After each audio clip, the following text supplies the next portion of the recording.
Okay, today I'm going to go over my personal SAR pack, how I pack it.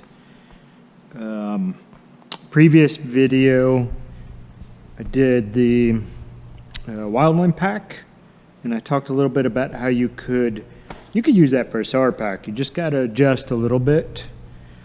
My SAR pack, search and rescue, just kind of a made-up conglomeration that I have. And this is a 24-hour bag that I've got set up.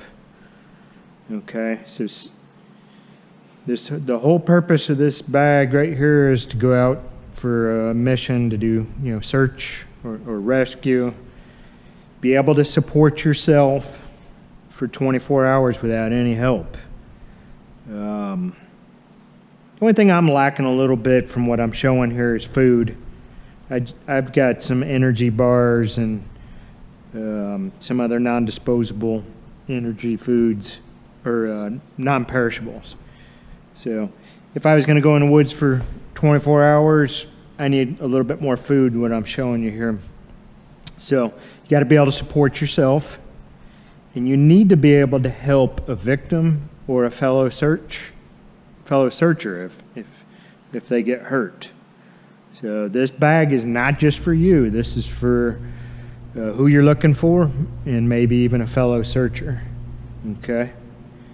So a little bit of how I set up mine is based off of Consolidated Pack Guide from NASAR. I'm not 100% with that. I don't know if anybody ever can be, but I'm pretty close.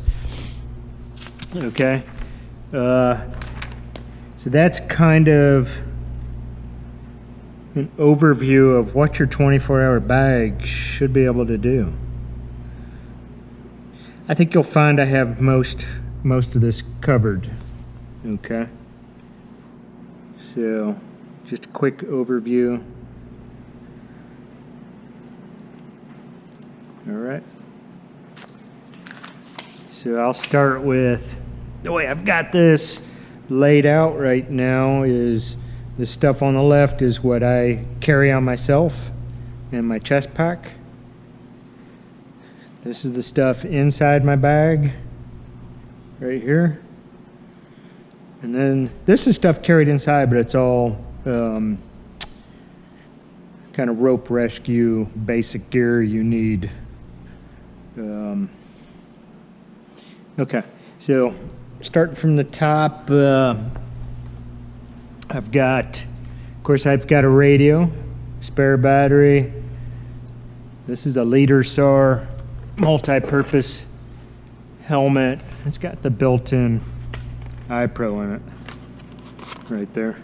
So I can use that in the water or high-angle environment, or during a search in the woods. Rough terrain. So I've got some rope gloves, leather gloves, headlamp. Okay. My chest pack, I've got some marking tape in it, a GPS, whistle. I keep a map of the local area, little cheater cards for my map, pace cord, keeping track of your pace as you're navigating. I've got a compass in there. I didn't take it out. There's a compass in there. I got 2 sets of gloves and bags. So some of that is for medical and some of it's for evidence collection. So if you're tasked to pick up a clue after you find it, you can recover it without contaminating it. Okay. Notebook, pens, pencils. Year of the COVID, I got an N95, scissors, energy bar. You should have some type of binoculars, some kind of optics. I keep a tape measure in here, so if I'm doing evidence recovery or I'm looking at clue recovery, footprints, anything, I can pull that tape measure out as I take a picture of it. So phone. Most people in this modern day and age carry a phone with them everywhere they go. In my case, I have navigation apps on it. I have maps of our district, and of course you can communicate. So, and then lastly is the reflective vest that you're seeing here. That's going to help differentiate you from people out in the public.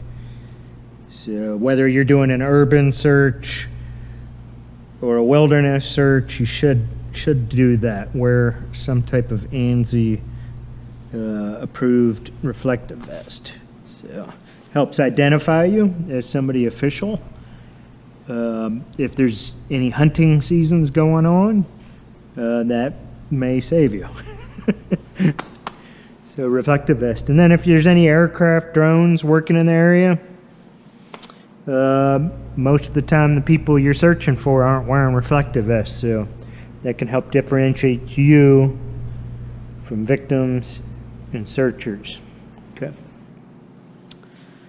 Water. So in my pack here, I keep 3 or 4 bottles of water in there all the time, year round, in that bag. And then I've got more flagging tape. Oh, this flagging tape here, pretty cool idea. I saw, see this, there's a hole in here. I got this from a forester that was cruising timber in Haywood County.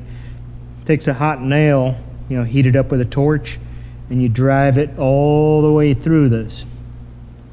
And that keeps your tape from unraveling.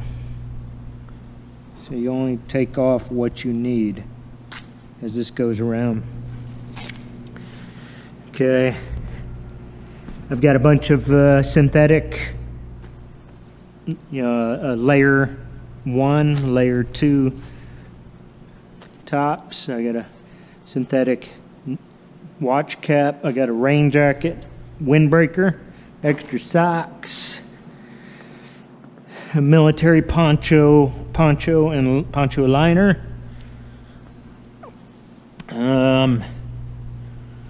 Yeah, so I got a flashlight, survival kit. I'm not going to go into that. Some candy bars and energy bars, sewing kit, stuff to start fires, emergency signaling mirror, toothbrush, tape, water purification tablets. This is an insect net and mittens, a knife, some kind of a multi-tool. At least have a knife. This is great to have. I don't go anywhere without that. Okay, so this is a large leaf bag, many uses.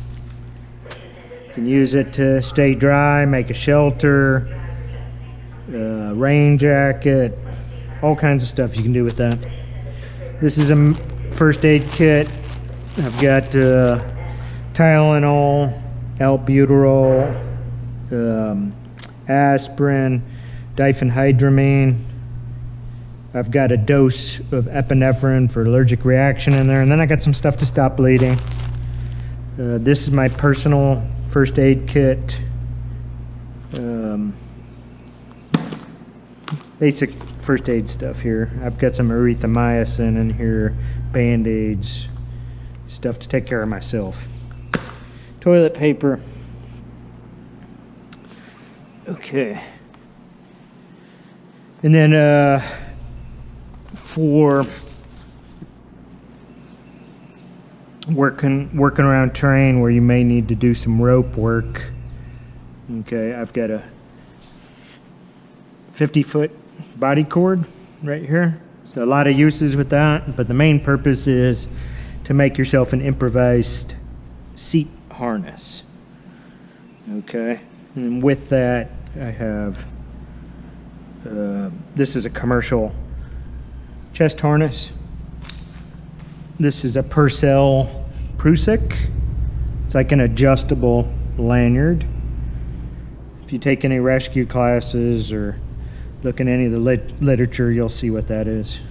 So it's a Purcell Prusik setup. Okay, and then I've got a couple of micro pulleys, figure 8, locking carabiners. I've got 2 sets of Prusiks, 2 pairs. This is a 50-foot 9mm static rope. That is like for my personal use if I need to get over an embankment and down it, or climb up an embankment. I could use that. Yeah. What you're not seeing here is any, static rescue ropes. That would be mission specific, or maybe somebody on your crew might carry a rope, but not everybody will carry that. Okay, and then I've got this reminder here. Prescription, any of your own personal meds that you need to bring. For your women team members, your feminine care products, tracking stick. If you're trained on tracking, you'll know what that is, but you can improvise and use a tent pole, or make a stick, use a trekking pole. You can use all that for a tracking stick. And then something to recharge your phone. Get a one of those USB phone charger packs, or get one that's, what's even better is one of those packs that has a solar panel on it. You can recharge it while you're out. Okay, so so what you're not seeing here is the clothing you would wear. So depends on the time of year. You got to dress appropriate and for the weather forecast. What are the conditions for the next 24 hours? Okay. Outdoor hiking boots, or if you're urban, you don't need hiking boots. Okay, so and lastly, this is a 24-hour bag. Okay, I am not near my support. I'm not near a vehicle. I'm not operating out of a vehicle. This is on foot, away from resources to come and help you. Okay, so if you're doing an urban search, or you're operating out of an ATV, you can keep a lot of that stuff, in the vehicle, and downsize your bag. You can have a hip sack, or just a small day bag with just enough gear in it. So if you're doing an urban search, you don't need all this. Okay. So hopefully this gives you some ideas on how to pack your bag. So the intent is, this is for our volunteers at our department. Give them an idea how to pack their bags. All right, enjoy. See you guys later.